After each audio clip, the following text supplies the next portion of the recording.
এই চলে এলাম হচ্ছে এখন মায়াপুর ইস্কনের ভিতরে। আর এখন টাইমটা দেখো করা হয়েছে এই 9টা 17 বাজে। তো বলেছিলাম যে মোটামুটি 9:30 থেকে 10টার মধ্যে ইন করে যাব, আর আমরা 9টা 15-র মধ্যে ইন করে গেছি।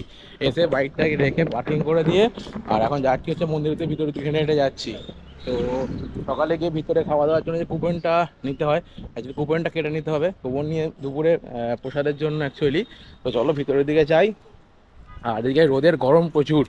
রাস্তায় এসছি, রোদের টেম্পার ছিল, অতটা হাওয়া লাগছিল, আর এখানে আসতে আরো বেশি গরম হচ্ছে। তাই দেখো, গরমটা প্রচুর আছে। Hotness. হ্যাঁ, কিন্তু হাওয়াটা দিচ্ছে হালকা, What are the- হাওয়া আছে। We are so lucky for that. We are getting wind.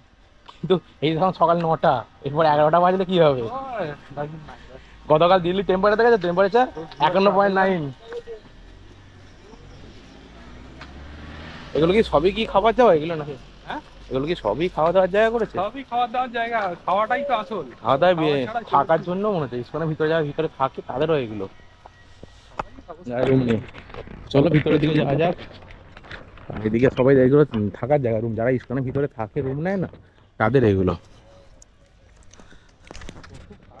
চলো প্রোগ্রাম এদের ভিতরে তো খাওয়া দাওয়া হয় এখানে হয়তো, এখানে থাকে মানে এদের নিচে ক্যান্টিন, নিচে হয়তো রান্নাঘর, খাওয়া দাওয়া তো। কত ক্যান্টিন আছে রে। হ্যাঁ, ওই তো গীতা ভবন।